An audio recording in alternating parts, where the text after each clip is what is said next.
Nesse vídeo aqui eu quero te passar 5 critérios extremamente objetivos e claros para você poder avaliar se a gestão do seu fundo imobiliário é boa ou não.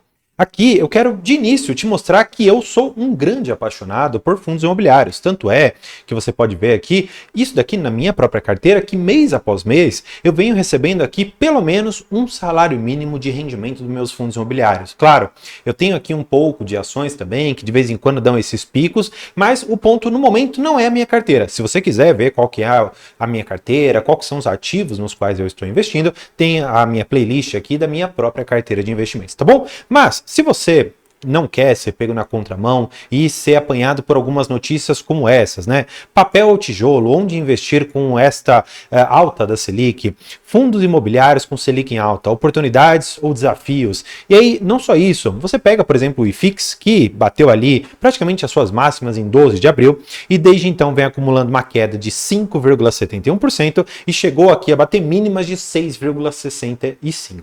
Qual que é o ponto, né? Dentro dos fundos imobiliários, essas oscilações elas são muito complicadas, porque é um mercado que tem, dentro do seu próprio produto, oscilações muito pequenas. E eu posso trazer para vocês outros grandes fundos que tiveram oscilações muito maiores. Quer dar só uma olhada? Se você for pegar aqui o Tigar 11, por exemplo, se você for pegar também do começo do ano para cá, uma queda de quase 13%. Outro que o pessoal gosta bastante, o LVBI 11, também, olha, caindo 10,31%. E claro, a gente pode pegar os queridinhos, HGLG 11, olha só, começo do ano para cá caindo praticamente 3%. Se você for pegar aqui da sua máxima, bateu R$ 170 até o presente momento, caiu 8,65%. E assim a gente pode fazer com outros tantos fundos imobiliários.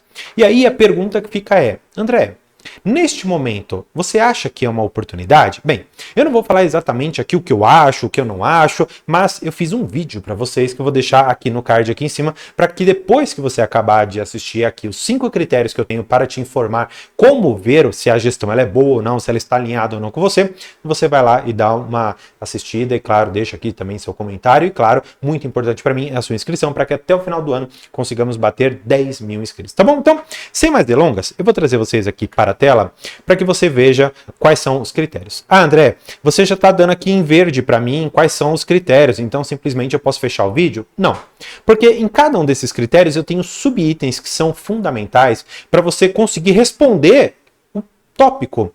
Então, por exemplo, eu vou te mostrar aqui na primeira parte o histórico da gestão e dos fundos que ela gere.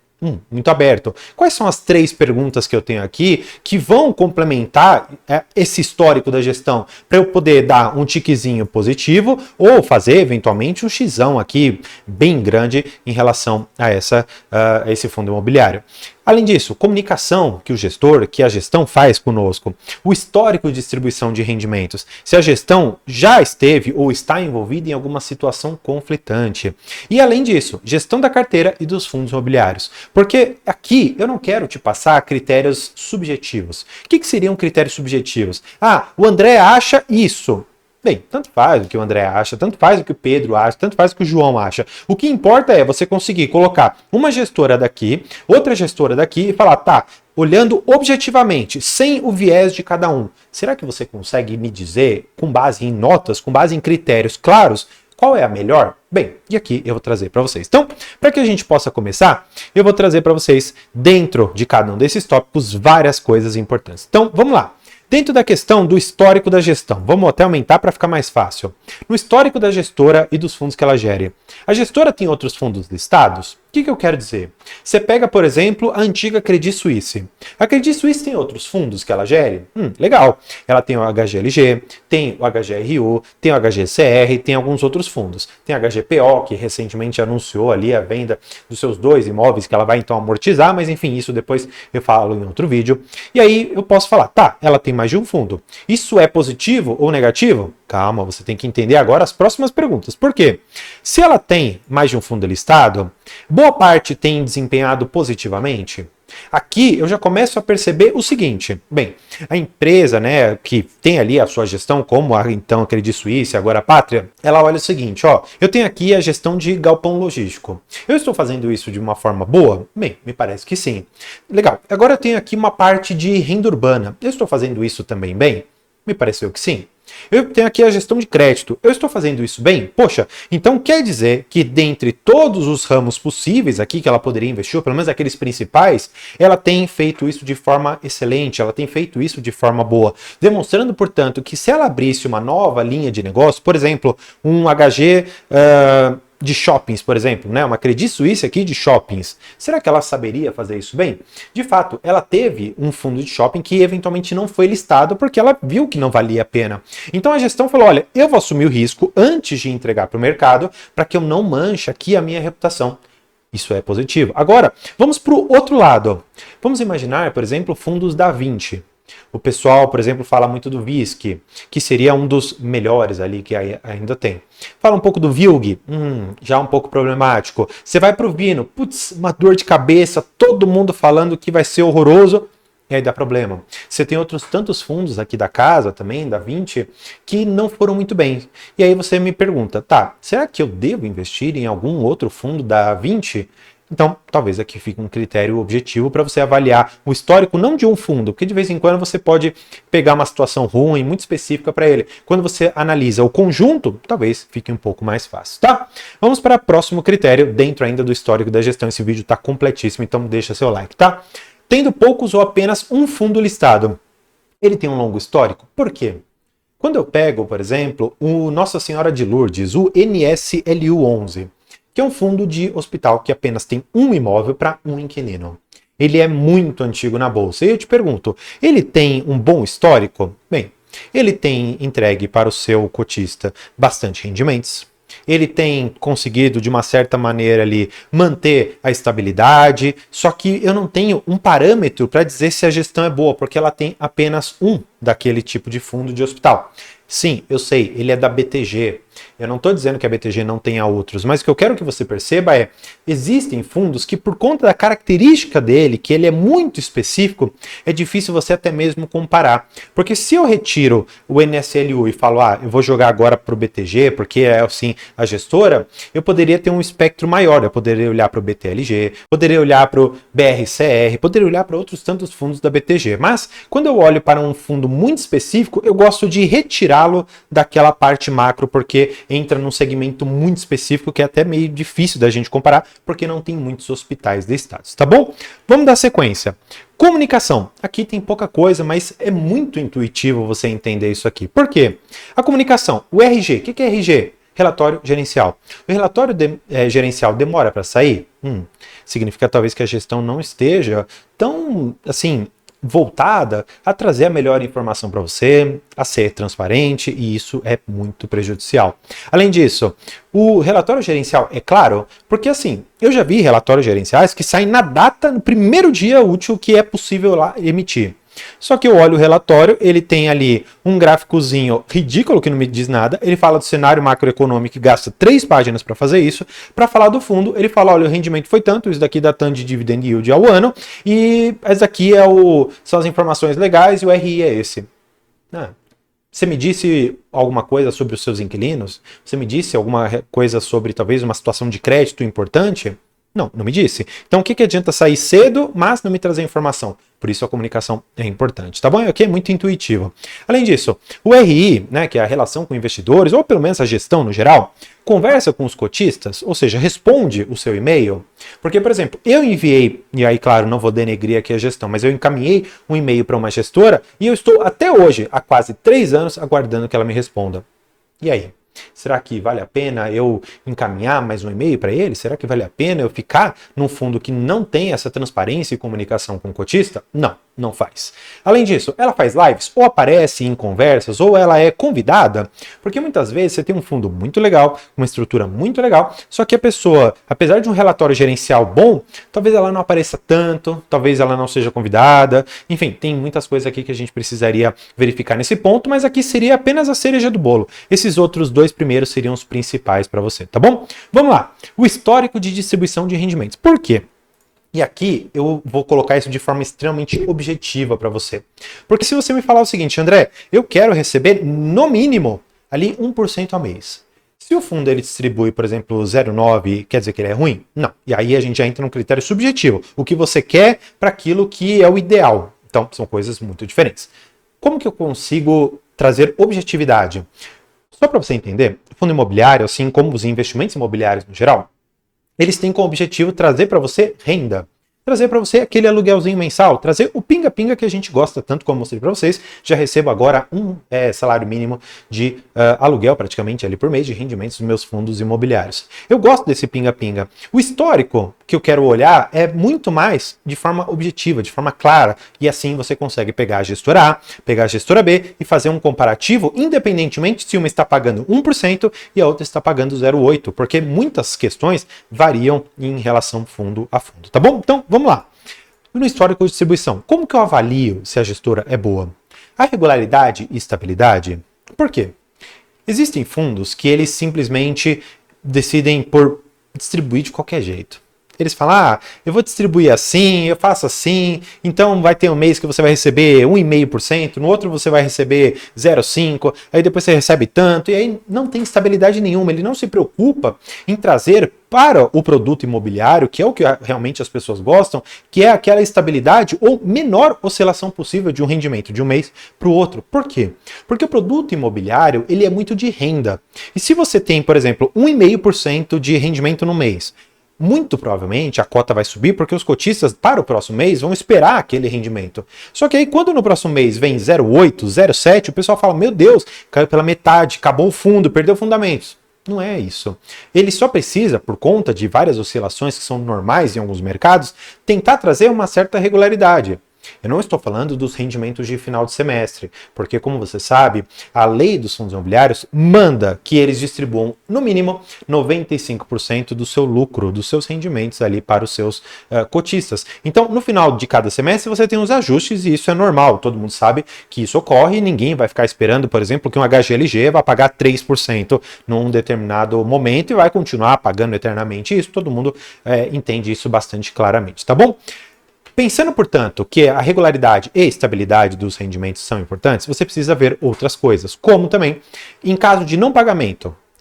Então, supondo a seguinte situação, um determinado inquilino não pagou, um determinado CRI não foi honrado. Como que a gestão se portou em frente a isso para tentar resgatar aquele rendimento que deveria ser pago para você? Explicando ainda melhor. Imagina que você emprestou um dinheiro para um determinado CRI. E aquele CRI tem uma garantia, por exemplo, do próprio terreno.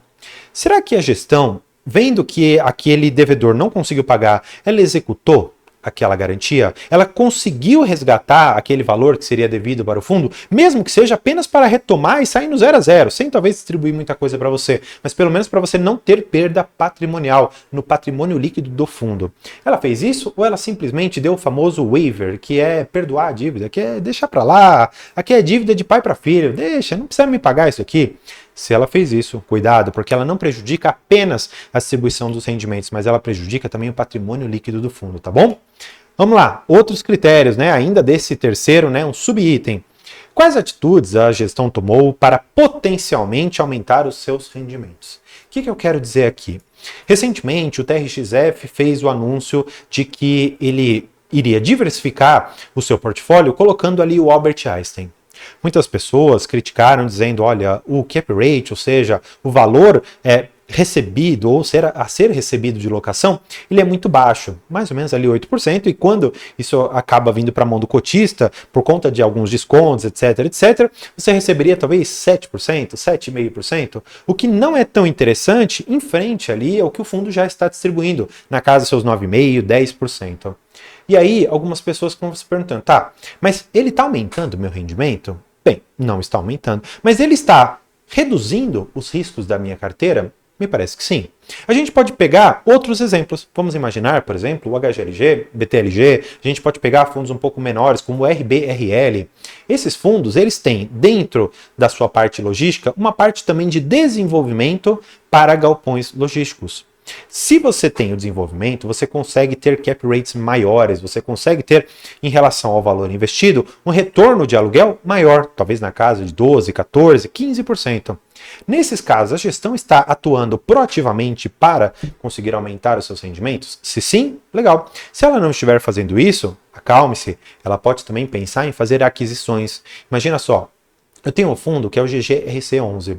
Ele olhou para um portfólio e falou, poxa, eu quero comprar, mas eu vou comprar ele no valor patrimonial, não importa que a cota a mercado esteja descontado. Já que eu vou pagar alguma coisa para você, você aceita cotas no lugar? Eu vou te pagar metade em dinheiro e metade em cotas, por exemplo. Ou seja, ele está, entre aspas, imprimindo dinheiro, porque cotas não tem um valor que realmente sai do bolso. Então, isso aumenta potencialmente os seus rendimentos? Sim, aumenta. Então, existem diversas formas que você consegue avaliar se a gestão está atuando para aumentar os seus rendimentos, para diversificar o portfólio e tirar um pouco de risco, mas tudo isso com o objetivo de linearizar, ou seja, trazer, como eu mostrei aqui para vocês, regularidade e estabilidade e trazer também uma diversificação. Legal? Vamos lá. Para o quarto item, calma, a gente já está chegando no final, tem muita coisa ainda. Então, se você chegou até aqui, comente para mim qual é o fundo imobiliário que você mais gosta. Porque a depender de qual for o mais comentado e o mais curtido, eu vou fazer um vídeo muito especial a respeito. Então, vamos lá. A gestão, ela está, ou em algum momento, foi envolvida com uma situação conflitante? Como assim, André? Se sim, como ela se comportou? Quero dizer, vamos imaginar que a empresa ali, na verdade, o fundo imobiliário, ele se deparou com a seguinte situação. Tem um fundo aqui que ele é da casa. Então vamos imaginar uma situação hipotética. O fundo do André, o ABC1, por exemplo, ele tem cotas do fundo ABC2. E aí esse ABC2 chama, por exemplo, uma assembleia para votar uma situação muito específica. Por exemplo, para aumentar a taxa de performance deles. Problemático. E aí, eu tenho cotas do ABC2 e eu tô aqui no ABC1. Se eu votar positivamente para aumentar a taxa de performance ou de administração de um fundo que eu mesmo vou acabar ganhando dinheiro, será que faz sentido? Bem, talvez não. Mas o ponto é, como é que seu fundo se comportou nessa situação? Será que ele atua de formas talvez tortas, mas de uma forma direcionada para te prejudicar? Se ele está fazendo isso, cuidado. Além disso, será que seu fundo está ancorando a emissão de outros coleguinhas para depois pegar um favor de lá, aquele toma lá da cá, toma lá da cá? Cuidado, isso também é muito problemático, tá bom? Vamos lá. A taxa de performance ou de administração é exagerada em relação àquilo que é entregue? Isso aqui é muito, muito, muito importante. Por quê? Algumas pessoas falam o seguinte, André, taxa de administração, roubo, taxa de performance é pior ainda. Aí eu te pergunto, nas ações você também não tem isso? Não, não tem. Opa, como não? Você que, por exemplo, é acionista ali do Banco do Brasil, você acha que a administração e os funcionários, ninguém recebe dinheiro? Eles trabalham lá simplesmente e ganham a vida através da fotossíntese? Eles vivem através da luz? Não, não vivem. Tem taxa de administração e aí não tem esse nome nas ações, mas sim, tem. Aí eu te pergunto, no final do ano, será que o pessoal do Banco do Brasil não recebe o PLR, que é a participação nos lucros e resultados? Ou seja, advindo também de uma lei, mas atrelado à performance que o Banco do Brasil teve, opa, então peraí, eu tenho taxa de administração, eu tenho taxa de performance também nas ações, só que com outros nomes? Sim. Agora você precisa enxergar se isso está, como eu te mostrei, está em relação, ou é exagerado em relação àquilo que é entregue. Por exemplo, imagina que a gestão ela está te entregando ali CDI mais 1. Tá, não é tão difícil assim de conseguir. Agora, a taxa de performance é talvez 30%. Daquilo que exceder, por exemplo, o CDI. Opa, peraí. Quer dizer que se eu deixasse na renda fixa e tivesse eventualmente uma marcação positiva aqui, eu não pagaria nada para a administração, não pagaria nada aqui para a gestão, mas deixando nesse fundo eles vão me comer 30%? Opa, peraí, não está de acordo. Agora, vamos imaginar que você tem um fundo muito grande, que tenha, por exemplo, ali, sei lá, 600 CRIs ali dentro, ou seja, muita coisa. Você acha que para tomar conta de cada um é difícil? Poxa, é difícil. Uma taxa de administração razoável de 1.1, 1.2 talvez, razoável? Talvez. Uma taxa de performance de 25%, um pouco acima talvez do que o mercado coloque, e atrelado não só ao que o CDI está pagando, mas, por exemplo, uma taxa de performance daquilo que exceder CDI mais 3. Opa, peraí. Então quer dizer que eu já tenho um retorno um pouco melhor aqui, e a performance tanto do administrador quanto a minha estão alinhadas. De uma certa maneira, me parece bastante positivo, tá bom? Agora, nós vamos para uma parte que ela não é tão simples assim, mas já vamos entender. Gestão da carteira ou dos imóveis. E aqui eu fiz uma divisão. Fundos de tijolo. Por quê? Porque eu preciso enxergar se os inquilinos são de qualidade, se a gestão tem conseguido renovar o contrato e Se o cap rate, ou seja, a relação entre aquilo que eu recebo de aluguel e aquilo que eu desembolsei para ter o imóvel, estão de acordo com aquilo que é praticado no mercado. Por quê? Eu já percebi, em alguns fundos não tão grandes, que as pessoas estão pagando valores muito altos pelo metro quadrado. E eles falam o seguinte, olha, é porque aqui tem um inquilino bom, essa aqui é uma região boa, vai crescer, etc. Conta uma historinha ali para o seu cotista. E aí você vai ver que, por exemplo, o metro quadrado estava sendo negociado a 4 mil, por exemplo, e aí aquele fundo está pagando 6,5 no metro quadrado. Opa, peraí. Você acha que eu tenho dinheiro sobrando para simplesmente pagar R$ 2.500 a mais no metro quadrado, sendo que não tem um diferencial muito grande de um galpão para o outro? Bem, tenha um pouco de cuidado. Aí eu te pergunto, será que esse tipo de comportamento, ele está de acordo com o que você quer? Você quer pagar mais caro por alguma coisa? Não, eu quero pagar o mais barato possível. Por isso, eu sempre olho o cap rate das transações que ocorrem. Isso é muito importante para mim, tá bom? Se os inquilinos são de qualidade, isso vai variar um pouco ali, mas normalmente algumas empresas trazem ali a nota de crédito de algumas empresas que fazem essa avaliação. Então você pode olhar, por exemplo, inquilinos AAA, AA, ou talvez alguns inquilinos até mesmo C. Aí depende um pouco ali do tipo de retorno que você está recebendo para saber se vale a pena ou não ter esse inquilino tipo C lá dentro, tá? E se a gestão tem conseguido renovar os contratos. Por quê? Se ela consegue renovar os contratos, significa que ela tem uma capacidade comercial diferenciada. Porque, vê se você não concorda comigo.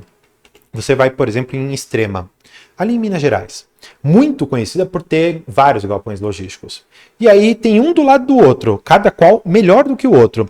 E aí eu te pergunto, tá, qual é o diferencial do galpão 1 para o do galpão 2? Nenhum. O que muda? A capacidade comercial, a lábia, a boa comercialização daquele contrato. E isso é muito importante dentro desse segmento, tá bom? Então é importante você enxergar isso daqui também dentro da sua gestão, tá? Agora, nos fundos de papel, o que eu devo olhar, André? Bem, são questões um pouco mais difíceis de você conseguir parametrizar, mas ainda assim você tem critérios aqui objetivos. A gestão, ela tem priorizado o retorno sem se preocupar muito com o risco. Isso daqui é muito importante. Por quê? Porque em alguns momentos, e aí sem mais uma vez citar nenhum fundo imobiliário, você tinha ali poucos CRIs dentro de um determinado fundo. E eles estavam pagando ali coisa de 17% ao ano, ou seja, uma baita de uma rentabilidade. Só que aí eu te pergunto, será que a gestão ela priorizou apenas o retorno e ela esqueceu de se preocupar com o risco de ter poucos CRIs ou uma concentração muito grande?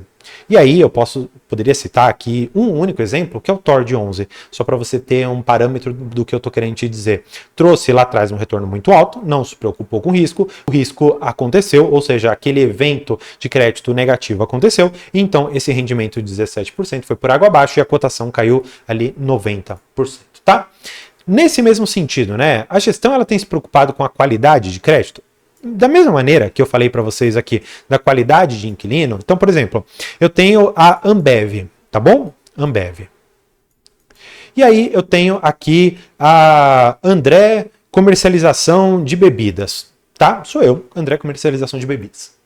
Qual que é o melhor inquilino? Ambev, porque ela lucra muito mais, ela tem dinheiro, capital aberto. Alguém conhece os balanços da André Comercialização de Bebidas? Ninguém sabe nem se ele dá lucro. Agora eu te pergunto, para quem você gostaria de emprestar dinheiro? Para a Ambev ou para essa empresinha que o André quase não tem nada ali publicado? Bem, gostaria de colocar na Ambev. Por isso, eu olho para a qualidade de crédito. Isso também é muito importante, tá? Por fim, a gestão é clara acerca da exposição de cada devedor? Por quê? Existem alguns fundos, e aí eu vou falar muito mais dos fundos do agronegócio, que eles simplesmente colocam uma pizza lá que está dividido em, por exemplo, açúcar, tá uma parte aqui em milho, tá uma parte em, por exemplo, café e uma outra aqui em alguma outra coisa. Tá, mas quem são os devedores? Qual é, por exemplo, a indexação de cada um deles? Será que algum deles está passando por uma crise que você não está querendo me contar? E tudo isso é importante para você olhar em todos os critérios que eu te falei aqui, de forma objetiva, se aquela gestão está fazendo um bom trabalho e está alinhada com seus interesses. Essa aula é muito fundamental para você poder fazer uma escolha clara e, de uma certa maneira, colocar dentro da sua carteira apenas aqueles ativos que tenham todos os tiques aqui positivos.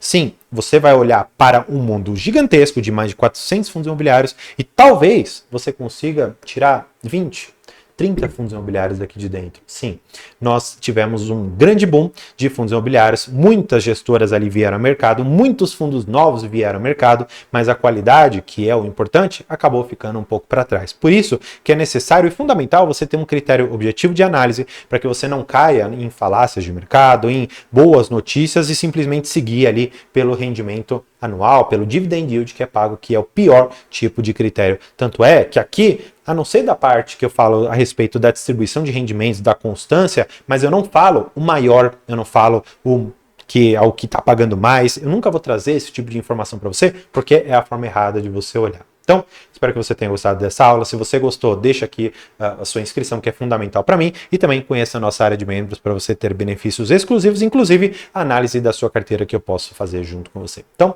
por hoje é isso. Muito obrigado e tchau!